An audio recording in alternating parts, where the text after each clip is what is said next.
a loosely connected network called 764. Be aware of the threat from a violent group of online extremists called 764. Violent extremist groups targeting children online. 764 is a violent extremist group targeting children online, blackmailing them into committing violence and even encouraging them to commit suicide. Lisa Fletcher digs into the fast-evolving movement that U.S. authorities now consider a top-tier terrorism threat. I stand before you as a mother whose only child was taken by something so preventable, so cruel, and so ignored that it should shake every person in this room to their core. In December, Tamia Woods testified before a Senate Judiciary Committee hearing. The Ohio mother is carrying the pain and now a cause from the loss of her son, who committed suicide at 17 after falling victim to a financial sextortion plot on Instagram more than 3 years ago. One of the messages sent to my son, and I quote, "I am more determined to rot your life than to make it a waste, a trash can, a shame, a dishonor, a hell, a real disaster, a hell on earth. And I remind you that I am heartless. I have no pity to rot a life as well as yours." For more than 19 hours, 17-year-old James was tormented by a pitiless entity most parents have never heard of. It's called 764, an online network tied to child exploitation and, experts say, a brand of extremism built around one idea: harm. 764 is a fairly loosely defined and loosely brought together network of nihilistic violent extremists. It is a child abuse network primarily. These individuals operate online, where they are interacting with young users, exploiting those users through the use of blackmail, threats of violence, and pushing them to the point of either self-harm or other damaging behaviors. Dr. Simon Perdue is the director of the Violent Extremism Threat Monitor in Washington, D.C. He says 764 targets kids they see as easy prey.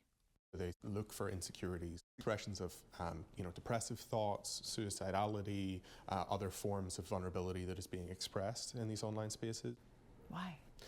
Because they get a kick out of this. It's tied to a movement called No Lives Matter, and it's just at its very core violent, and they are pursuing suffering. That's ultimately what they want to see, is suffering. The name 764 reportedly traces back to the network's founder, a Texas-based teenager from the Houston area with an area code of 764. The founder, Bradley Cadenhead, later pleaded guilty in a child pornography case and is now serving an 80-year prison sentence. But Perdue says this isn't a traditional group with a leader or headquarters. Because of the almost leaderless nature of this kind of space online, it's a constantly evolving space.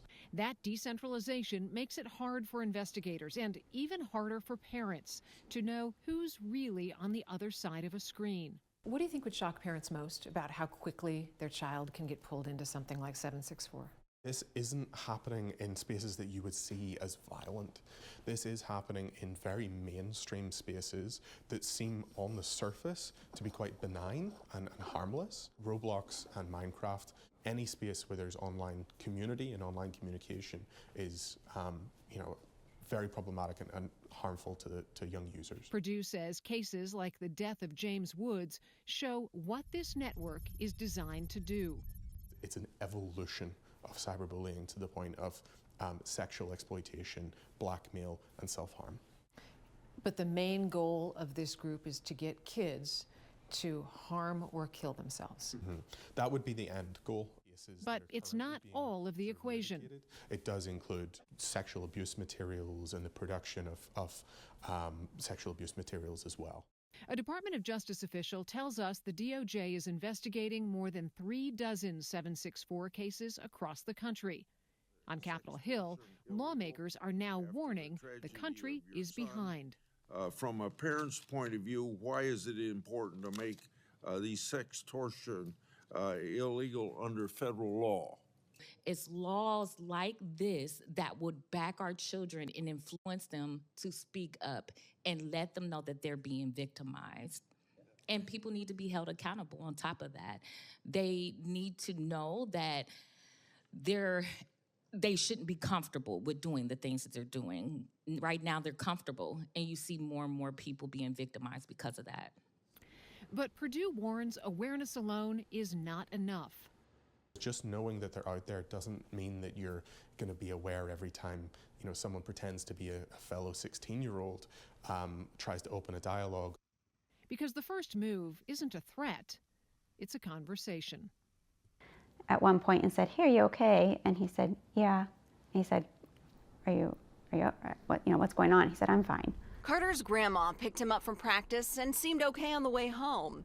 Once he got home, Melissa and Steven say they got alarming texts from their son. He was texting with Steve about, what to heat up and eat for dinner and homework. And then we both got a text said, "Bye, Mom. Bye, Dad. I love you." And that was it. The Adells say Carter had never been called into the principal's office before, and they still don't know why Carter was so upset at football practice that day. They're questioning if that bullying accusation was part of all of this. When someone is accused of racial slurs and microaggressions, that's a big accusation.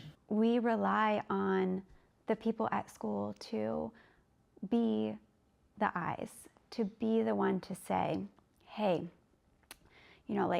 Carter's visibly upset. You might want to come get him." So what are you wanting to happen? To sit down and understand with staff members, including teachers that day. What did they see? What happened from, an educational standpoint for him that day? And we just don't know because no one is willing to sit down and go through those things with us. Which is why the Adells got an attorney, but when we did that, it almost seemed like that slammed the door shut. The Adells attorney says the district won't allow the principal and Carter's football coaches to talk to him. Upper Arlington Sharing and Park quote, "The school district has been responsive to all requests for information, and our superintendent has met with the family to answer questions. It is not typical nor advised by district legal counsel for staff to be interviewed by a family attorney." But I do feel like there's the breakdown of communication between when the school needs to call or what can happen, what can go on before parents are notified. The district says parents are notified if there is an indication or evidence that their child is involved in a particular situation. Is really making it so that people understand that if they see a child in distress, that they say something to as many people as they can. And while the goal right now for the Adells is to find out what took place that day, they're also trying to be there for their 11-year-old daughter. I know people say 1 foot forward, but there are times I'm walking and I literally tell myself that because I feel so numb sometimes. We don't always see everything that goes on with these gaming platforms or social media, who interacts with whom on these platforms, and it's very easy to entice young children, young adults into things that they may not normally do. It doesn't really lean in the, oh, we support this group or we support this religion. It's more just we're going to cause violence and chaos for chaos' sake. The groups offer kids friendship, then break down their self-worth, convincing them, sometimes with extortion, to harm themselves, pets, siblings, and their communities. The signs include changes in behavior like pulling away from stuff they are normally into, withdrawing from in-person activities, and developing an almost obsessive need to be online. When we go to the house to talk to the child or the parent, usually the parent or the guardian is not even aware of these groups and wasn't aware this is something that maybe their child could fall into.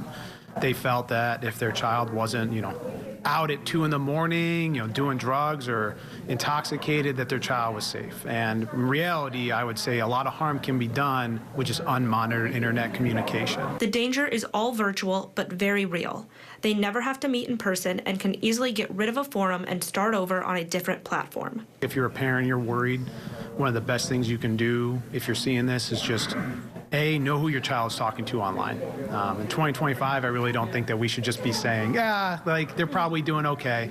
Open a dialogue, see what's going on. Part of the solution, the FBI says, is getting the word out to communities, giving parents the tools to be proactive about their kids' safety. We want to protect them, we want to keep them safe, we want to provide people with the tools to be able to do that, and even if it protects one life, that's one life less that gone over to the other side. This is a very serious threat. The dark, dangerous online underworld now brings even more potential pain. The sadistic online exploitation of our kids.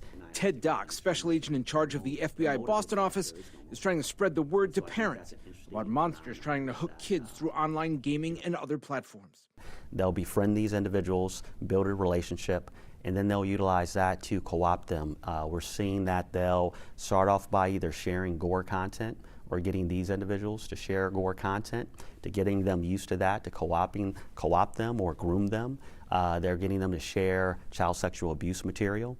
They're getting them to actively engage in animal cruelty, and a lot of the times we see this with household pets. Sometimes live streaming those acts, which also include suicide and mutilating their own bodies. These children are actually cutting and carving into their bodies the names of these subjects. How are they convincing them to do some of this awful stuff? The ideology is nihilistic violent extremism, and that's basically a hatred toward human nature, human behavior.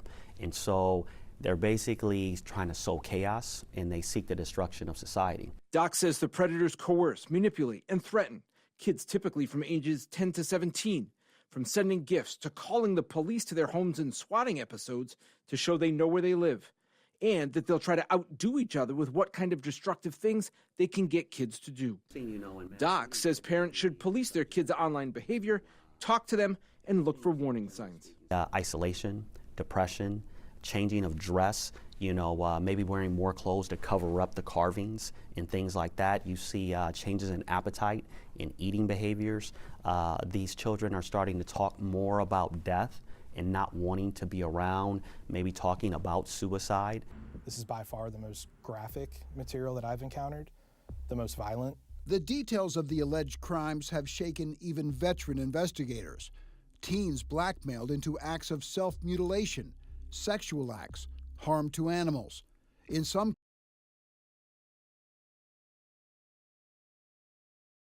book, instructing them to target vulnerable populations, those struggling with mental health issues and eating disorders. What concerns you the most? I think just the nature of it. It's no longer imagery. It's no longer just hands-on offenders. It is now individuals committing that self-harm, attempting suicide, sometimes succeeding in that suicide, lighting themselves on fire. It's the gore and graphic nature of this that really concerns me the most. Nick DeGeorge runs the FBI's domestic terrorism team in Baltimore, one of 56 field offices actively investigating what the Bureau calls nihilistic violent extremist networks like 764. There's no real end goal in sight for these groups. There's no, okay, if we break down society, we're going to rebuild it as such. They just want a complete destruction. What's equally jarring is the young men, barely adults themselves, behind these alleged crimes. A 21-year-old in Tucson, Arizona, a 20-year-old in Stephenville, Texas, a 20-year-old recently arrested near Baltimore. All connected, federal prosecutors say, to 764. In the real world, they feel disenfranchised from society, removed from it. They don't know how to interact at times. But then when they go online, they assume this different persona. That was Bradley Cadenhead's story. He was 15 when he dropped out of high school and created 764 on the messaging app Discord, the number taken from the zip code of his hometown of Stephenville, Texas. Cadenhead is currently serving an 80-year sentence in Texas State Prison for multiple child pornography and sex offenses, crimes that included coercing minor females to make what's called cut signs. They will get their victim to take a knife, some kind of sharp object, and they will have them cut their username into their skin, into their flesh, and then they will take that blood, they will write literally the username, the hashtag, whatever they're commanded to do, on a wall, on bathrooms. It just kind of reinforces their mentality of, okay, well, I own you. You are my almost virtual slave. It's very, very disturbing to see that. In late November, Agent DeGeorge and his team arrested 20-year-old Eric Lee Madison near Baltimore. Madison, according to court records, told alleged victims he lives in Germany and goes by the name Leo. His grandfather tells the IT Madison has, quote, always been a follower. Federal prosecutors say Madison coerced multiple victims to self-harm asking one 14-year-old girl during a chat, "Can you cut today? I need you to use your blood to draw on a wall." That girl told investigators she communicated with Madison on the messaging app Discord after first meeting him on Roblox, an online gaming site built for children. They don't want the truth to come out about how dangerous this platform is, about how long they've known how dangerous it is. Local attorney Alexandra Walsh has filed 16 lawsuits on behalf of families with children who Walsh alleges were initially targeted by sexual predators or violent extremists on Roblox. The gaming app boasts more than 150 million daily users, roughly 40% of them under 13. We hear about the radicalization of youth in other parts of the world. It is happening in this country. It is happening through platforms like Roblox. Roblox recently announced comprehensive safety reforms, like AI-powered facial age estimation technology to access the chat function. But the changes won't go into effect in the U.S. until January. Hi, I'm Dr. Elizabeth Milovidov. Here's a safety message from Roblox's head of parental advocacy. As a parent myself, I know how important it is to feel confident about where our kids spend their time online. That they're not only having fun, but that they're safe and supported. Despite those assurances, just days ago we found games created on Roblox celebrating mass shootings, including one named Plus, a variation of Pulse, the setting of the 2016 mass shooting at a gay nightclub in Orlando. We also found a game featuring a Nazi concentration camp as a setting, complete with anti-Semitic messages and stacked bodies resembling Holocaust victims. Both games were listed as being suitable for players 5 and up. There are neo-Nazis on Roblox today attempting to recruit kids into being, part of their ideology. It's a terrifying thing, and it needs to get more public attention. Walsh recently won a key legal battle, blocking an attempt by Roblox to force dozens of lawsuits the company faces into arbitration behind closed doors. Roblox needs to be held accountable for creating this powerful tool for predators. Enough is enough. Too many kids have been hurt. Now, Roblox declined to comment to 7 News. The company's CEO recently described its new safety protocols as, quote, the gold standard. A spokesperson for the messaging app Discord did send 7 News a statement, which reads in part, "The actions of extremist groups have no place on Discord or anywhere in society. We're committed to user safety and have dedicated teams working to disrupt these networks." The FBI says both companies are cooperating and have helped agents make arrests. The Attorney General is comparing Roblox to a creepy cargo van lingering around the edge of a playground, and parents say that even with supervision, the risk can be hard to control. Tennessee Attorney General Jonathan Skrmetti is suing Roblox, alleging the company knows its platform can be dangerous for kids but promises parents it's safe, violating the Tennessee Consumer Protection Act. That chat room is just too easy to get into. That concern resonates with Nashville mom Alicia Vermilio, who allows her 2 young daughters to play Roblox, but says she watches it closely.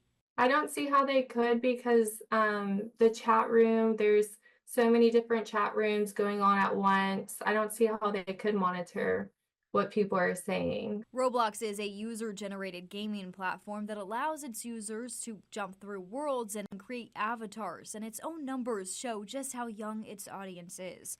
According to the company's latest annual report, Roblox has about 83 million daily active users, with more than half under 17, around 40% under 13, and 1 in 5 under 9. To see how easy it is to get started, I downloaded Roblox and created an account. I didn't have to verify an email or provide an ID. I entered a fake birthday and created a username. And while Roblox did require a face scan for age verification, I was still able to enter the game without proving my age with identification. Roblox pushes back, saying the lawsuit fundamentally misrepresents how the platform works. The company says it monitors harmful content, does not allow image sharing and chat, works with law enforcement, and is rolling out additional restrictions on who users can message. I think that you should stress you're not on Roblox to make friends. On social media, I made a post, and parents across Middle Tennessee weighed in. Many opposed the platform altogether. A lawsuit has been filed in the Northern District of California against tech giants Roblox Corporation and Discord Incorporated. The complaint alleges that the platforms facilitated the sexual exploitation and repeated harassment of a then 11-year-old that lives in Charleston County. The plaintiff's guardian states she allowed the minor to use the apps because she trusted the company's representations that they were safe for children. The lawsuit claims the companies recklessly operated their businesses by prioritizing growth and profit over child safety. It accuses the apps of creating a digital and real-life nightmare for kids, allowing predators to identify, groom, and coerce children into sending explicit images.